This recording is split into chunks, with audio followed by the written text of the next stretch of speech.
Hello and warm welcome people. आज का question है एनजीटी कैसे सीपीसीबी से डिफरेंट है। अब एनजीटी क्या है, नेशनल ग्रीन ट्रिब्यूनल, और सीपीसीबी क्या है, सेंट्रल पोल्यूशन कंट्रोल बोर्ड। पहला स्टेटमेंट में यह कहा जा रहा है कि एनजीटी जो है it has been established by an act whereas CPCB has been created by an executive order of the government. दूसरा स्टेटमेंट कह रहा है NGT provides environmental justice and helps reduce burden of litigation in the higher courts, whereas CPCB promotes cleanliness of streams and wells and aims to improve quality of air in the country. अब जो पहला statement है उसमें जो पहली बात कही गई है कि एनजीटी जो है एक एक्ट के थ्रू इस्टेब्लिश हुई है, ये बात सही है। लेकिन जो दूसरी बात है वो गलत है, सीपीसीबी एग्जीक्यूटिव ऑर्डर से नहीं बनाई गई है। तो इसका मतलब पहला स्टेटमेंट गलत है और जो दूसरा स्टेटमेंट है वो बिल्कुल ही सही है। यानी कि एनजीटी जो है इन्वायरमेंटल जस्टिस प्रोवाइड करता है और हायर कोर्ट्स का बर्डन ऑफ लिटिगेशन जो है वो कम करता है। साथ ही साथ में सीपीसीबी क्या करता है, स्ट्रीम्स और वेल्स का क्लीननेस प्रमोट करता है और एयर क्वालिटी इंप्रूव करने में हेल्प करता है। तो ये तो हो गया बात। इसका आंसर क्या हो जाएगा, बी यानी 2 ओनली। हम लोग थोड़ा सा एक्सप्लेनेशन पार्ट समझते हैं। तो जैसा कि मैंने बताया एनजीटी क्या, नेशनल ग्रीन ट्रिब्यूनल, ये 2010 में एक एनजीटी एक्ट आया था। इसके अंतर्गत ये एनजीटी जो है एस्टैब्लिश हुआ।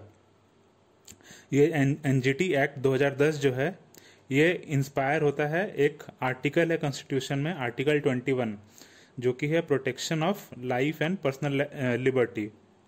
तो इस आर्टिकल से ये इंस्पिरेशन लेता है। एनजीटी में एक वर्ड यूज हुआ है ट्रिब्यूनल। ये ट्रिब्यूनल बेसिकली क्या है, एक ऐसा बॉडी है, एक ऐसा इंस्टीट्यूशन है जिसका नेचर है क्वाजी जुडिशियल। ये क्या करता है, किसी भी डिस्प्यूट पे ये जजमेंट देता है, ये एडजुकेट करता है किसी भी डिस्प्यूट को।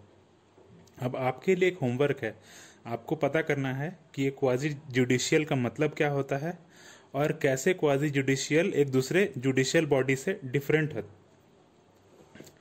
एनजीटी का तो बेसिकली एनजीटी क्या हो गया, ये क्या करेगा, केसेस को डिस्पोज करेगा। किस तरह के केसेस को, जो कि इन्वायरमेंटल प्रोटेक्शन से रिलेटेड होंगे और साथ में कंजर्वेशन करेंगे। किन चीज़ों का, फॉरेस्ट का और नेचुरल रिसोर्सेज का। तो एनजीटी जो है किस तरह के केसेस को डिस्पोज करेगा, इन्वायरमेंटल प्रोटेक्शन और conservation of forest and natural resources. एक इम्पॉर्टेंट पॉइंट ये है कि एनजीटी को इन केसेस को 6 महीने के अंदर डिस्पोज करना पड़ता है। एनजीटी का प्रिंसिपल बेंच जो है वो न्यू दिल्ली में है। इसके अलावा इसके और भी रीजनल बेंचेस हैं जो कि अलग अलग जोन्स के लिए हैं। जैसे कि सेंट्रल जो हमारा रीजन हो गया वहाँ के लिए भोपाल हो गया, वेस्टर्न पार्ट ऑफ इंडिया के लिए पुणे हो गया, ईस्ट रीजन के लिए कोलकाता हो गया और जो हमारा सदर्न रीजन है उसके लिए चेन्नई हो गया। स्ट्रक्चर समझते हैं हम लोग एनजीटी का। स्ट्रक्चर क्या हो जाएगा, सबसे पहले तो एक चेयरपर्सन हो जाएगा जो सब कुछ का हेड करेंगे। इसके अलावा कुछ जुडिशियल मेंबर्स होंगे।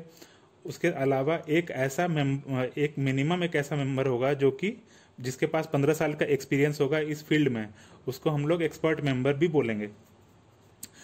जितने भी मेंबर्स हैं उनका टर्म होगा 5 साल का और ये सारे मेंबर जो हैं रीअपॉइंटमेंट के लिए एलिजिबल नहीं होंगे। आप लोग इस चीज़ का ध्यान रखेंगे, वो रीअपॉइंट नहीं हो सकते हैं।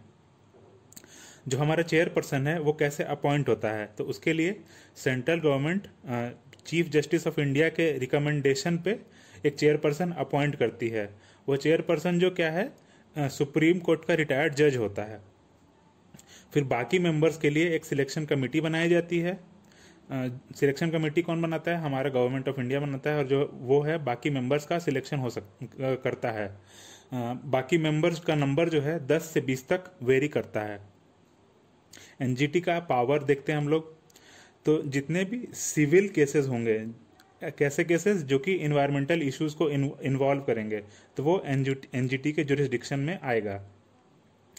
साथ में एनजीटी के पास पावर ऑफ सिविल कोर्ट होगा, मतलब कि ये पेनल्टी इम्पोज करता है। 2 तरीके से कर सकता है, या तो वो फाइन के फॉर्म में होगा जो कि 10 करोड़ तक का फाइन इम्पोज किया जा सकता है, या फिर वो इम्प्रिजनमेंट का होगा जो कि 3 साल तक का हो सकता है, या फिर दोनों में से कुछ भी इम्पोज कर दे।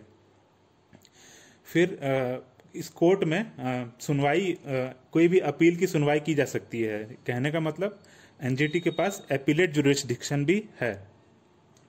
और सबसे इंपॉर्टेंट पॉइंट यह है कि it is not bound by rules of procedure but it is bound by principles of natural justice.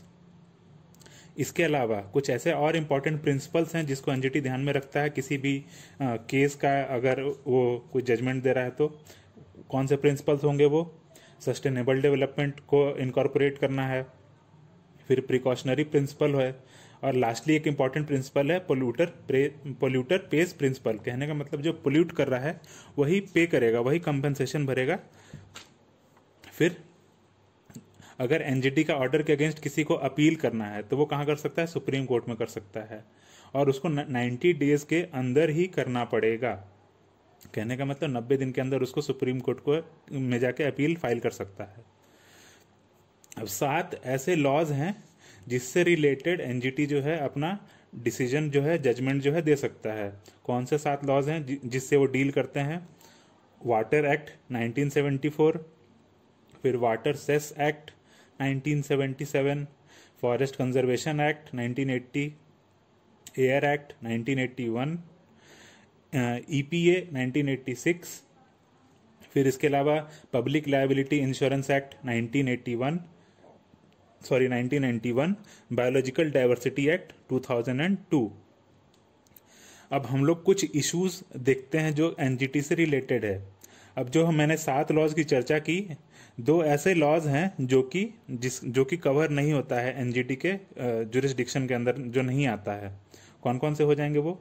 एक तो वाइल्ड लाइफ प्रोटेक्शन एक्ट 1972 और एक शेड्यूल्ड ट्राइब एक्ट 2006। इन दोनों एक्ट से रिलेटेड जो भी केस होंगे वो एनजीटी डील नहीं करता है, तो ये बहुत ही बड़ा एक इशू है। इसके अलावा मैंने आपको बताया कि एनजीटी जो है एक स्टैट्यूटरी बॉडी है और कॉन्स्टिट्यूशनल बॉडी है नहीं।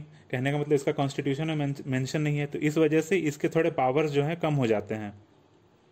बहुत केसेस में क्या होता है कि इसने जो भी जजमेंट दिया उनको फॉलो नहीं किया जाता है। और लास्टली रिसोर्स क्रंच भी है एनजीटी के पास, यानी कि इसके पास ह्यूमन रिसोर्सेज भी कम है और फाइनेंशियली भी ये वीक है। इस वजह से क्या होता है कि केसेस की जो पेंडेंसी है वो बढ़ जाती है। कहने का मतलब कि सन्नी देओल का जो तारीख पे तारीख है वो रिपीट होता रहता है। अब हम लोग दूसरा चीज पे आते हैं जो कि था सीपीसीबी। सीपीसीबी क्या है? बेसिकली एक स्टैट्यूटरी ऑर्गेनाइजेशन है और ना ही कि ये एक एग्जीक्यूटिव ऑर्डर से बना है, जो कि हमने पहला स्टेटमेंट में पढ़ा था। इसका मतलब पहला स्टेटमेंट गलत था। तो सीपीसीबी क्या हो गया? एक स्टैट्यूटरी ऑर्गेनाइजेशन हो गया। ये वाटर एक्ट 1974 के अंतर्गत ये सीपीसीबी का एस्टैब्लिशमेंट हुआ था और सीपीसीबी का एस्टैब्लिशमेंट 1974 में ही हुआ था। सीपीसीबी जो है MOEFCC के अंतर काम करता है। वाटर एक्ट के अलावा जो एयर एक्ट 1981 है उसकी रिस्पॉन्सिबिलिटीज भी सीपीसीबी को दी गई है। तो इसका मतलब ये हो गया कि वाटर और एयर पोल्यूशन से रिलेटेड सबसे इंपॉर्टेंट बॉडी क्या हो जाएगी? सीपीसीबी हो जाएगी। सीपीसीबी जो है जितने भी स्टेट लेवल पे जो एसपीसीबी बने हैं, यानी कि स्टेट पोल्यूशन कंट्रोल बोर्ड बने हैं, उनसे कोऑर्डिनेट करता है। अब किन किन चीज़ों में कोऑर्डिनेट करता है? ये उनको टेक्निकल असिस्टेंस प्रोवाइड करता है। साथ में अगर कुछ डिस्प्यूट अराइज हो गया है स्टेट्स के अंदर या अलग अलग स्टेट्स के बीच में, तो उन डिस्प्यूट्स को ये रिजॉल्व करता है। सीपीसीबी का ऑर्गेनाइजेशनल स्ट्रक्चर कैसा होगा? एक चेयरमैन होते हैं, इसके अलावा बाकी मेंबर्स होते हैं। और चेयरमैन जो है गवर्नमेंट ऑफ इंडिया एक कमेटी बनाती है, तो वो चेयरमैन को अपॉइंट करती है। सीपीसीबी के 7 जोनल ऑफिसेज भी हैं। अब सीपीसीबी के कुछ हम लोग पावर और फंक्शन को कंसीडर करते हैं। एक तो मैंने आपको बताया कि एयर और वाटर पोल्यूशन के लिए बहुत ही इंपॉर्टेंट बॉडी है। ये क्या करती है? एयर और वाटर पोल्यूशन को प्रिवेंट करने में हेल्प करती है, उसको कंट्रोल करने में हेल्प करती है। उसके अलावा जो एयर और वाटर क्वालिटी जो इंडिया में प्रिवेल कर रहा है उसको इम्प्रूव करने में हेल्प करती है। फिर इसके अलावा बहुत सारे ऐसे प्रोग्राम्स को ये प्लान करती है जो कि एयर और वाटर पोल्यूशन से रिलेटेड प्रिवेंशन, कंट्रोल और उसको इम्प्रूव करने में हेल्प करे। फिर ट्रेनिंग प्रोग्राम्स को ऑर्गेनाइज कराती है ताकि एयर और वाटर पोल्यूशन से रिलेटेड जो भी हम लोग के पास पर्सोनल है, जो भी हमारे पास इंफ्रास्ट्रक्चर है, उसको थोड़ा इम्प्रूव किया जाए। फिर रिपोर्ट्स बनाती है सीपीसीबी। 2 तरह के रिपोर्ट्स होंगे, एक तो स्टैटिस्टिकल रिपोर्ट होगा और दूसरा टेक्निकल रिपोर्ट होगा। ना ही बस ये इन रिपोर्ट्स को कंपाइल करती है, बल्कि इनको ये पब्लिश भी करती है। फिर सीपीसीबी गाइडलाइंस भी बनाती है। अब गाइडलाइंस किन चीज रिलेटेड होते हैं? जो भी इफ्लुएंट है उनका ट्रीटमेंट में और डिस्पोजल के लिए ये गाइडलाइंस बनाती है, इफ्लुएंट्स का ट्रीटमेंट और डिस्पोजल के लिए। फिर एयर पोल्यूशन और वाटर पोल्यूशन के अलावा दो और चीज बच रहा है। एक तो हो गया नॉइज पोल्यूशन। नॉइज पोल्यूशन के से भी में भी सीपीसीबी का बहुत इंपॉर्टेंट रोल है। ये इसके लिए भी कंट्रोल करने में, उसको प्रिवेंट करने में, फिर कैसे नॉइज क्वालिटी को इम्प्रूव करना है, इन सब चीज़ों से रिलेटेड सीपीसीबी हैंडल करती है। और लास्टली जो म्युनिसिपल सॉलिड वेस्ट है उसका टेक्निकल असिस्टेंस सीपीसीबी प्रोवाइड कराती है। तो हमने आज क्या देखा कि सीपीसीबी और एनजीटी जो है कैसे इंडिया के सिनेरियो में बहुत ही इंपॉर्टेंट है। क्यों इंपॉर्टेंट है? क्योंकि एक इंडिया जो है अभी भी डेवलपिंग कंट्री है। इंडिया में हम लोग के लिए इकोनॉमी बहुत मैटर करता है, लेकिन साथ में हम लोग को इन्वायरमेंटल फ्रेंडली भी बनना है, क्योंकि नहीं तो सस्टेनेबल डेवलपमेंट हो नहीं पाएगा और आगे के जनरेशन्स को बहुत ही इशू होगा।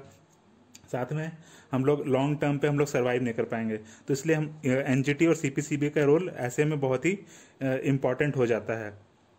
ठीक है, चलिए आप लोग अच्छे से पढ़ाई करते रहिए। Thank you for listening. Bye bye, take care.